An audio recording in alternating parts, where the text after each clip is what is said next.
Hey, how's everyone doing? My name is Justin McKechnie, and my micro in minutes is on market structures. So let's get started. So markets are a place where buyers and sellers can meet to facilitate the exchange of goods or services. So market structure shows how firms and institutions are categorized and differentiated by the goods and services they offer, and how their operations are affected by externalities. There are four types of market structures: pure competition, monopolistic competition, an oligopoly, and pure monopoly. We are going to start with pure, or also referred to as perfect competition, which is a marketing situation in which there are a large number of sellers of a product which cannot be differentiated, and thus no one firm has a significant influence on price.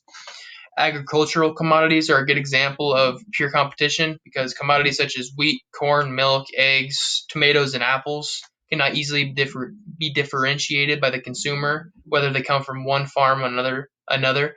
Therefore, no one farm has a significant influence on the price of their commodity.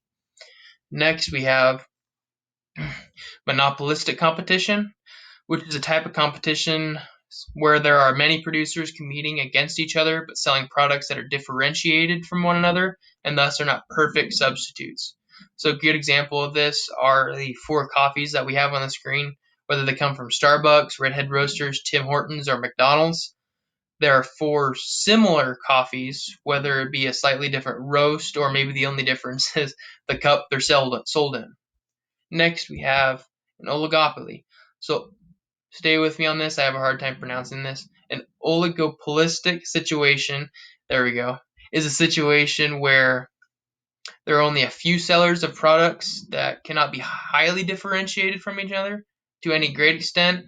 Each seller has a high percentage of the market and cannot afford to ignore the actions of other sellers in the market. So a good example of this would be American car manufacturers: Ford, Dodge, Chevy, and Jeep. Let's say Dodge comes up with a newfound technology to put in their 1 ton and 3/4 ton pickups. Ford, Chevy cannot afford to ignore that, especially if a consumer likes this new technology. So they can't afford to ignore the actions of, Dodge. Next, we have, and lastly, pure monopoly. So pure monopoly is a market structure where one company is the single source for a product and there are no close substitutes for the product available.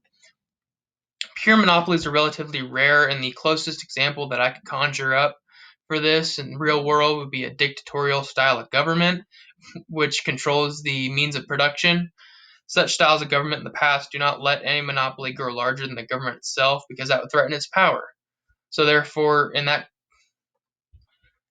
style of government, the government itself would have a pure monopoly over the means of production. That's the closest form of pure monopoly that I can think of. Anyways, those are the four types of market structure. I would like to thank you all for tuning in, and I hope you have a good day. Bye.